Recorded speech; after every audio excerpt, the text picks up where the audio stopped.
ఓం శ్రీ మహాగణాధిపతయే నమః. శ్రీ మహాసరస్వత్యే నమః. శ్రీ గురుభ్యో నమః. హరి ఓం. సదాశివసమారంభాం శంకరాచార్యమధ్యమాం అస్మదాచార్యపర్యంతాం వందే గురుపరంపరాం. జై గురుదేవదత్త. జగతః పితరం వందే పార్వతీ పరమేశ్వరం.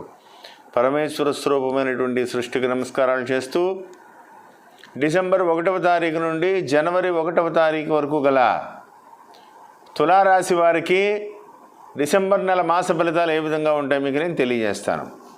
తులారాశిలో చిత్తా నక్షత్రంలో ఉన్నటువంటి 3-4 పాదములు, స్వాతి నక్షత్రంలో ఉన్నటువంటి 4 పాదములు, విశాఖ నక్షత్రంలో ఉన్నటువంటి 1, 2, 3 పాదములు కలిపి తులారాశిగా చెప్పబడుతోంది. ప్రారంభములుగా 5 ద్వితీయ స్థానమందు రవి, బుధుడు, కుజుడు, కేతువు చాతుర్గ్రహ కూటమి. అదేవిధంగా తృతీయ స్థానమందు శుక్రుడు, చతుర్థ స్థానమందు శనైశ్వరుడు, పంచమ స్థానమందు గురు భగవానుడు, అష్టమందు రాహువు ప్రధానమైనటువంటి ఫలితాలుగా నిర్దేశింపబడుతున్నాయి. తులారాశి వారికి ఒక రకంగా పంచమ స్థానంలో గురుడు ప్రవేశించారు, అయినా లోహమూర్తిగా ఉన్నారు. అయితే ప్రధానంగా తీసుకోవలసినది ఏంటి అంటే అష్టమమందు రాహువు, ద్వితీయ వాక్స్థానమందు డిసెంబర్ 15 వరకు రవి, అదేవిధంగా 5వ తారీఖు నుంచి కుజుడు,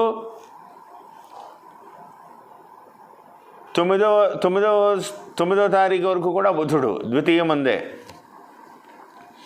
వాక్స్థానం మీద ఉంటూ 8వ స్థానంలో ఉన్నటువంటి రాహువును చూడడం. రాహు, అష్టమ రాహు అనవసరంగా అపార్థాలు పెరుగుతాయి. మిమ్మల్ని తప్పుగా అర్థం చేసుకుంటారు ఎదుటి వ్యక్తులు. ఎంత తగ్గి ఉందామనుకున్నా సరే మిమ్మల్ని కిలుకుతూ ఉంటారు. మిమ్మల్ని కిలికో లేకపోతే మిమ్మల్ని రెచ్చగొట్టి మిమ్మల్ని మీతోటి ఏదో ఒకటి అనిపిస్తూ ఉంటారు. దానివల్ల ఎదుటి వ్యక్తులకి అంటే లోకువని కాదు, అలా అని మిమ్మల్ని మీ మీద మీకు అయ్యో ఏంటి నేను ఇంత మంచి చేసేనే, నా వల్ల ఇంత మంచి సహాయ సహకారాలు పొంది ఉన్నారే గతంలో, ఏంటి వీళ్ళు అనవసరంగా నేను ఈ ఒక్క చిన్న మాట అన్నానే అని మీకు బాధ అనిపిస్తుంది. కానీ దాన్ని పట్టుకుని పెద్ద చేస్తున్నారని చాలా బాధ కలుగుతూ ఉంటుంది. దానివల్ల అనారోగ్యం ఎక్కువ అవుతుంది. ఉదర సంబంధమైనటువంటి అనారోగ్య సూచనలు, గ్యాస్ట్రిక్ ప్రాబ్లమ్స్, తిన్నది అరక్కపోవడం, మానసికమైనటువంటి ఆందోళన, చతుర్థమందు ఉన్నటువంటి శనైశ్వరుని వల్ల తల్లి ఆరోగ్య విషయంలో, తల్లిదండ్రుల ఆరోగ్య విషయంలో ఒక ఇంత మానసిక అశాంతి, ఇవన్నీ జరుగుతాయి. డిసెంబర్ 15 నుంచి రవి బలం పెరిగిన తర్వాత కొంతవరకు ఉపశమనం లభిస్తుంది. ఏది ఏమైనప్పటికీ కూడా దీనికి పరిష్కారం ఏంటి అంటే వాక్ స్థానంలో ఇన్ని గ్రహాలు చతుర్గ్రహ కూటమి పట్టింది కాబట్టి తగ్గి మాట్లాడడం మంచిది. అనవసరంగా రెచ్చగొట్టిన ఎదుటి వ్యక్తులకు మాట్లాడే అవకాశం ఇవ్వకండి. నాకు ఒంట్లో బాగోలేదనో లేకపోతే నాకు నా పరిస్థితి బాగోలేదనో ఏదో విధంగా డైవర్ట్ అయ్యే అంటే ఆ యొక్క పరిస్థితి నుంచి మీరు తప్పుకునేటువంటి పరిస్థితిని తెచ్చుకోండి. దైవారాధన మీకు ఉపశమనం లభిస్తుంది. అష్టమంలో ఉన్నటువంటి రాహువు వల్ల అనారోగ్యంగా, మానసికంగా ఇబ్బందులు పడుతున్నారు. దానివల్ల ఆ జరుగుతున్నటువంటి ఇబ్బందుల నుంచి బయటపడడానికి శివారాధన, ప్రతినిత్యము కూడా దుర్గాస్తుతి చదువుకోండి. మంగళవారం సుబ్రహ్మణ్యేశ్వర స్వామి గుడికి వెళ్ళండి. ప్రతినిత్యము దుర్గా క్షమాపరాధ స్తోత్రాన్ని కానీ, దుర్గా స్తోత్రాన్ని కానీ, లేకపోతే లలితా సహస్రనామ పారాయణ కానీ చేసుకోండి. వీటి వల్ల గ్రహస్థితి కొంతవరకు మీకు అనుకూలంగా మారుతుంది. మానసిక అశాంతి తగ్గుతుంది. అదేవిధంగా విద్యార్థులకి శుభాశుభ మిశ్రమంగా ఉన్నది. చతుర్థ విద్యాస్థానమందు శనైశ్వరుడు ఇంకా ఆ విధంగానే ఉన్నారు. వాక్స్థానం ముందు కూడా అనుకూలమైనటువంటి పరిస్థితి లేదు కాబట్టి ఒకంత జాగ్రత్తగా ఉండండి. కష్టపడితే కానీ, ఎంతో కష్టపడితే కానీ పాస్ అవ్వడం కష్టం. కాంపిటేటివ్ ఎగ్జామ్స్కి ఇది రైట్ టైం కాదు. ప్రతి విషయంలోనూ కూడా దూరపు ఆలోచనతో ముందుకు వెళ్ళండి. ఎంత ఎక్కువ కష్టపడి చదువుకుంటే మీకు అంత మంచి అవకాశాలు వస్తాయి. కాబట్టి ప్రతి అశ్రద్ధను వదిలిపెట్టండి, ఎక్కువ కాన్సన్ట్రేషన్ విద్య మీద పెట్టాలని ప్రత్యేకంగా చెప్పదగ్గ సూచన. ఉద్యోగస్తులకు మాత్రం చికాకులు ఎక్కువగా ఉంటాయి. కొంతవరకు అనుకూలమైనటువంటి పరిస్థితులు ఉన్నప్పటికీ గురుని యొక్క ప్రభావం ఏదో కొద్దిగా మారింది అంతే తప్ప, గుడ్డిలో మెల్లగా ఉంటుంది తప్ప, డిసెంబర్ 15 వరకు మాత్రం చాలా జాగ్రత్తగా ఉండాలి. వాక్ను అదుపులో పెట్టుకుని పనిచేయండి. కోపం ఎంత రెచ్చగొట్టినా, కోపంగా మీరు మాట్లాడినా, ఎంత నిజాయితీగా మాట్లాడినా అందులో మిమ్మల్నే తప్పు ఎంచుతారు తప్ప ఇంకొకటి లేదు. కాబట్టి ఈ విషయాన్ని ప్రత్యేకంగా దృష్టిలో పెట్టుకుని మసలుకోవాలని ప్రత్యేకంగా చెప్పదగ్గ సూచన. వ్యాపారస్తులకు శుభాశుభ మిశ్రమంగా ఉంటుంది. ఎక్కువ పెట్టుబడులు జోలికి వెళ్ళవద్దు. ప్రతి విషయంలోనూ కూడా ఫ్లెక్సిబుల్గా ఉండేటువంటి ఆలోచన చేయండి.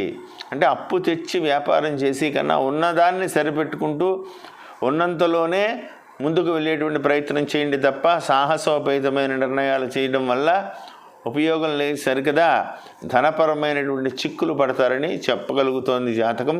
కాబట్టి ఆలోచించి నిర్ణయాలు తీసుకుంటారని ప్రత్యేకంగా చెప్పదగ్గ సూచన. అదేవిధంగా వ్యవసాయదారులకు మాత్రం ఒక రకంగా అతి సామాన్యంగానే ఉన్నది ఈ నెలలో. ఆలోచించి సిస్టమేటిక్గా వెళ్ళకపోతే ధనపరమైనటువంటి ఇబ్బందులు పెరుగుతాయి.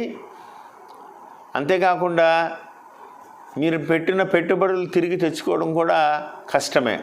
ఆలోచించడం అంటే ఏం చేయాలి అంటే, ఇంక మీరు చేసుకోగలిగితే ఒక 3-4 నెలల పాటు మీ దగ్గర ఉన్నటువంటి ద్రవ్యాన్ని నిల్వ చేసుకోండి, లేదా అవుట్ రైట్గా మీరు అమ్మేటువంటి ప్రయత్నం చేయండి. అంతే తప్ప ఇదే ప్రధానమైనటువంటి ఆలోచన. కాబట్టి చూసి నిర్ణయాలు చేసుకుంటారని ప్రత్యేకంగా చెప్పదగ్గ సూచన. రాశిలో జన్మించినటువంటి స్త్రీలకి ఆరోగ్యం అసలు అనుకూలంగా లేదు.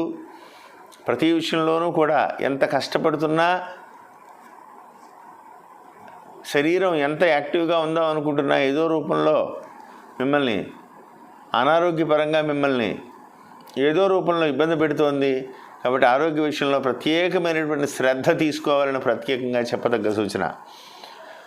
రక్షణ రంగంలో ఉన్న వాళ్ళకి చాలా జాగ్రత్తగా ఉండవలసినటువంటి నెల. ఏమాత్రం మీరు అశ్రద్ధగా ఉండవద్దు, ఎవరిని నమ్మవద్దు. తోటి ఉద్యోగస్తులను కూడా మీ కంటితో చూస్తే తప్ప ఏ వ్యవహారాన్నైనా సరే నమ్మవద్దు. చెప్పుడు మాటలు వినకండి. ప్రతి విషయంలోనూ కూడా దూరపు ఆలోచనే ప్రధానమైంది. కాబట్టి ఏమాత్రం తొందరపడవద్దు, ఆలోచించి ముఖ్యమైనటువంటి నిర్ణయాలు తీసుకోవాలని ప్రత్యేకంగా చెప్పదగ్గ సూచన. ఎక్స్పోర్ట్ ఇంపోర్ట్ వ్యాపారస్తులకి శుభాశుభ మిశ్రమంగా ఉంటుంది.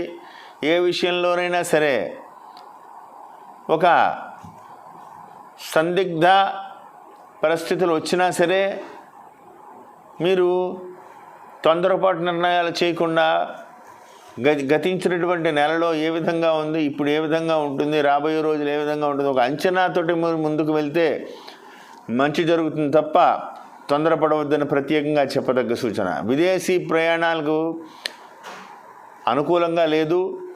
అవసరమైతే వాయిదా వేసుకోండి. విప్లవాత్మకమైనటువంటి నిర్ణయాలు తీసుకునే ముందు పెద్దల సలహా పాటించి ముందుకు పెడితే చాలా మంచిది.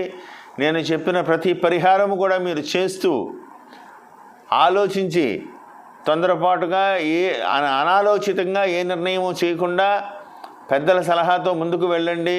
ప్రతినిత్యము కూడా ఆదిత్య హృదయం పారాయణ చేసుకోండి. దశరథ కృత శని స్తోత్రాన్ని పారాయణ చేసుకోండి. దుర్గా స్తోత్రాన్ని పారాయణ చేసుకుంటే మీకు మంచి జరుగుతుంది. నేను చెప్పిన పరిహారాలన్నీ పాటిస్తూ ముందుకు వెళ్తారని కోరుకుంటూ జై గురుదేవ్ దత్త. శుభం భూయాత్.